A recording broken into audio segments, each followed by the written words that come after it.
Salam, psixologiya sevənlər. Bu günləri mən düşüncə xətalarından danışmaq istəyirəm. Düşüncə xətaları nədir? Bizim düşünmə forması, düşünmə şəklimiz, dünyanı necə qavrayırıq, necə davranış göstəririk, nələri seçirik, həyatımızı necə yaşayırıq, hətta sağlığımızı dahi, yəni sağlamlığımıza belə təsir edən bu düşüncələrimizi nə cür formalaşdırırıq? Biz bu dünyanı necə qavrayırıq? Nə qədər sağlamdır? Gəlin bir dənə test edək. Buna görə bir dənə qəşəng bir qələm, bir dənə də kağız götürüb yaxınlaşırsınız. Testimizə başlayırıq. Birazdan mən sizə fərqli hadisələr oxuyacağam.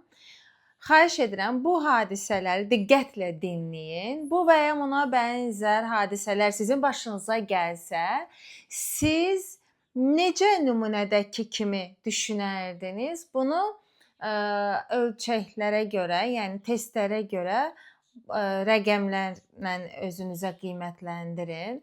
Və ya mənimlə əlaqəsi yoxdur, mən belə düşünmərəm deyirsinizsə, özünüzə 0 qiymətləndirin. Nadirən belə düşünürəm deyirsinizsə, bir rəqəm verin. Genəlliklə belə fikirləşirəmsə 2 verin. Həmişə belə düşünürəm, həmişə belə olur, belə düşünürəm deyirsinizsə 3 verin. Birinci nümunə hadisə, sevgilinizlə və ya yoldaşınızla görüşə getmisiniz, oturmusunuz. Onu belə sakit, keyfsiz görürsüz, çox danışmır. Sən deyirsən ki, nədir, nə problem var? O da deyir ki, o yaxşıyam, amma siz ona inanmadınız və içinizdən mütləq mənimlə bağlıdır, mənimlə olmaq istəmir, artıq məni sevmir deyə düşünməyə başladınız. İkinci nümunə hadisə, neçə həftədir iş yerində bir dənə layihə üzərində çalışırsınız. Əgər tələbəsinizsə, bunu universitetdə və ya müdirinizlə bağlı düşünə bilərsiniz. Və çalışdığınız bu nümunə ilə bağlı sonda müdirinizə verirsiniz və onun nə düşündüyünü çox maraqlıdır sizə. Bir neçə gün keçib layihəni verəndən, amma müdirinizdən heç bir cavab gəlməyib elə.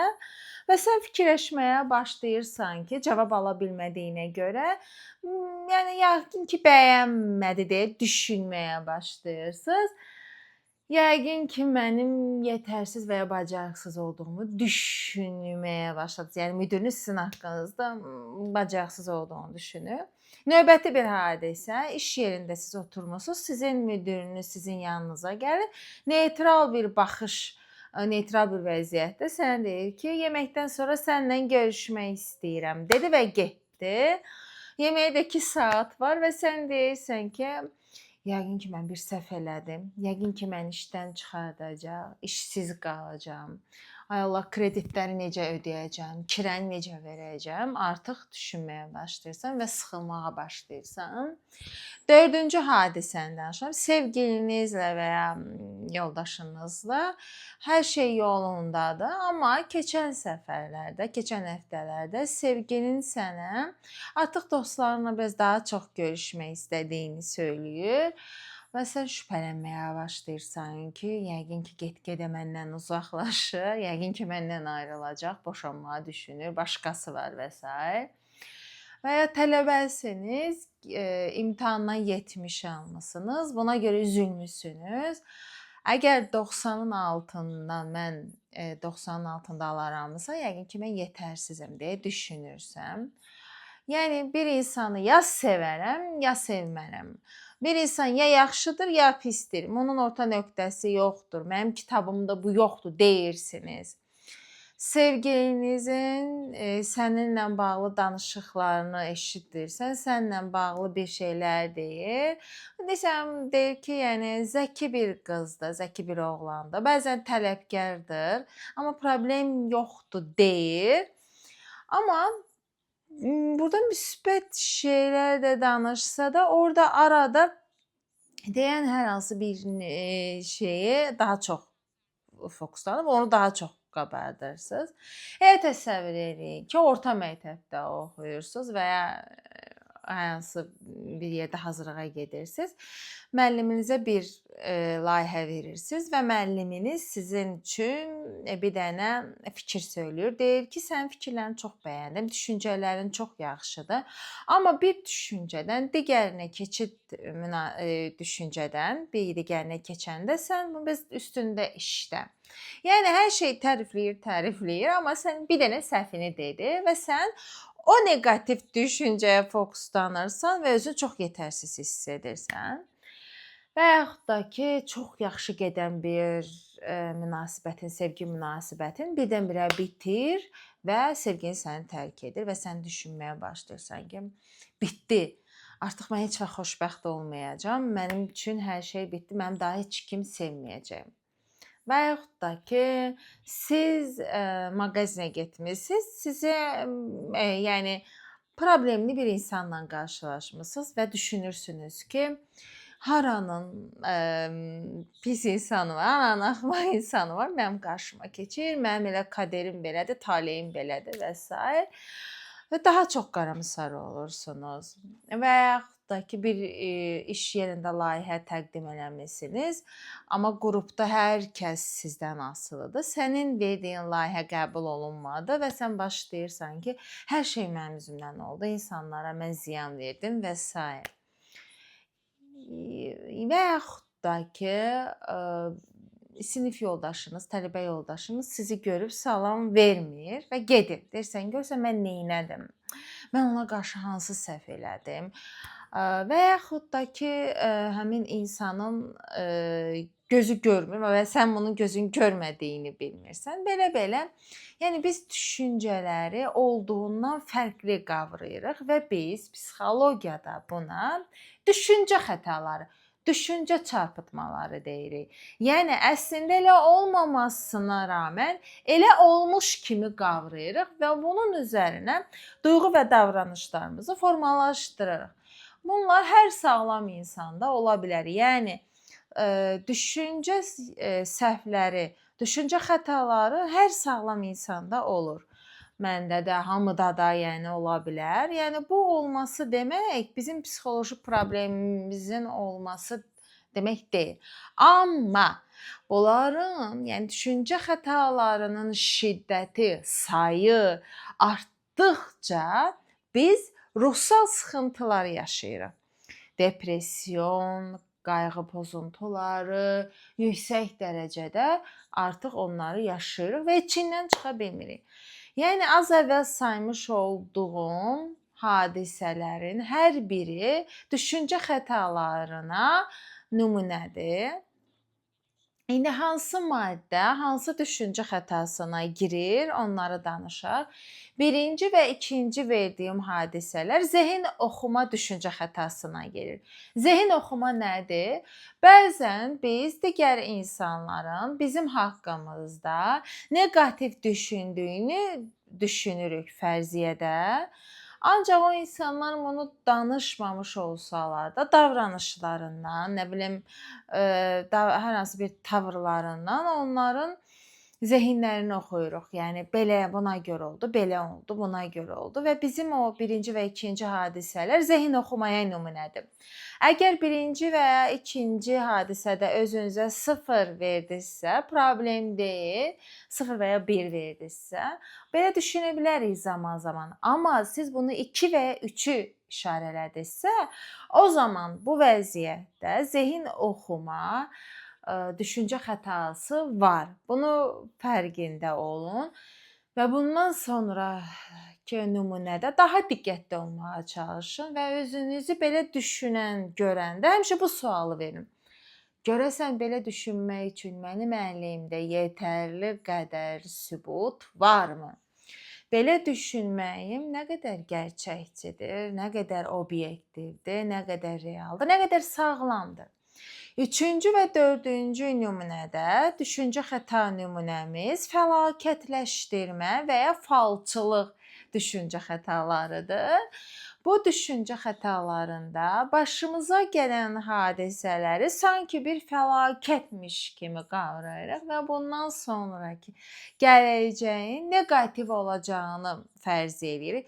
Bundan sonrakı müddət daha çox fəlakət olacaq. Vsyo, bitdi, hər şey bitdi və belə fərziyyə eləyirik. Falçılıq və ya fəlakətləşdirmə düşüncə xətası qətiyyətlə sağlam bir düşüncə xətası deyil. Xüsusilə qayğı pozuntularına, panik ataka bizi aparan düşüncə xətasıdır. Buna görə də siz 3-cü və ya 4-cü maddədə 2 və ya 3-ü işarələdinizsə, belə bir düşüncə biçimlərinizə bir nəzər yetirin.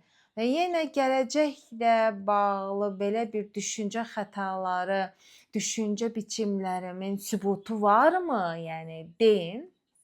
Əgər sıfırdırsa, onda da 0 və ya 1 varsa, bir sıxıntı yoxdur. Zaman-zaman biz belə düşüncə xətaları edə bilirik. Yəni burada problem yoxdur. Sonra deməli 5 və 6-cı nümunədəki düşüncə xətalarımız ya həmişə ya heç vaxt ağ və qara dediyimiz düşüncə xətasıdır. Bu düşüncə xətalarını ya yaxşı olaraq ya da pis olaraq ayırırıq. Hər şey ya qaradır ya ağdır, bozdar yoxdur. Bəlkə də elə həyatın bütün rəngi elə bozdur. Amma bu obyektiv deyil də. Yəni yaşama həyata baxanda heç bir şeyin %100 yaxşı və ya %100 pis olduğuna rast gəlmirik. Hər şey ağ və ya qara deyil. Daha çox bozlar var bu həyatda. Əgər siz bu nümunədə də özünüzə 2 və ya 3 verdinizsə, həyata və baxış tərzinizə baxın. Həqiqətən də hadisələri belə görmə içərisindəsinizsə, bunu görün və kontrol eləyin. 7-ci və 8-ci çarpıtma xətaları, düşüncə çarpıtmaları başımıza gələn neqativ və ya pozitiv hadisələri bir filtrədən keçirdirik, bu süzgəcdən keçirdirik. Sadəcə biz neqativ hadisələri süzgəcdən keçirdirik. Ancaq neqativ tərəfini görürük. 7-ci və 8-ci maddələrdə də əgər ki özünüzü 0 və ya 1 verdinizsə sıxıntı yoxdur. Ancaq 2 və ya 3-ü verdinizsə, buna bir də baxın, yəni bu düşüncə xətasına baxın. 9-cu və ya 10-cu hadisədə tipik bir ümumiləşdirmədir. Yəni bu da düşüncə xətasıdır. Ümumiləşdirmə xüsusilə depressiyonla yaxından əlaqəlidir. Depressiv insanlar həddindən artıq ümumiləşdirərək düşüncə xətalarına yol verirlər. Başımıza bir sürü iş gəlir, sıxıntılı hadisələr gəlir.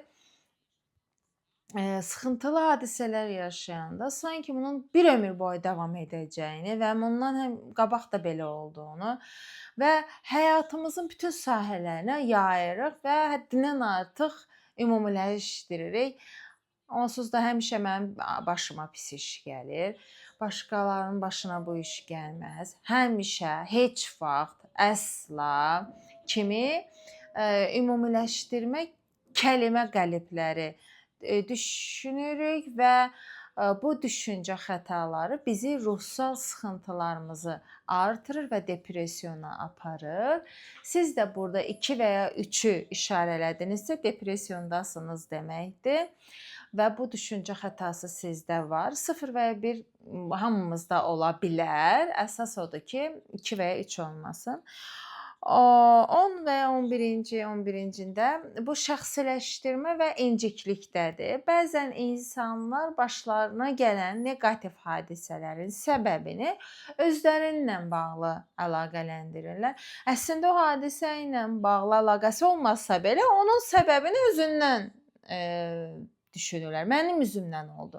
Mən varam deyə oldu. Yəni göydən daş yağsa özündən biləcək. Biz buna şəxsiləşdirmə düşüncə xətası deyirik. Bu da çox xətalıdır. Bu da bizi qaramsar, depressiv olmaya yönləndirir. Əgər 0 və ya 1-i işarələdinizsə sıxıntı yoxdur, amma 2 və ya 3 elədinizsə, işarələdinizsə, bunun fərqində olun və bunu bir an öncə dəyişdirməyə çalışın.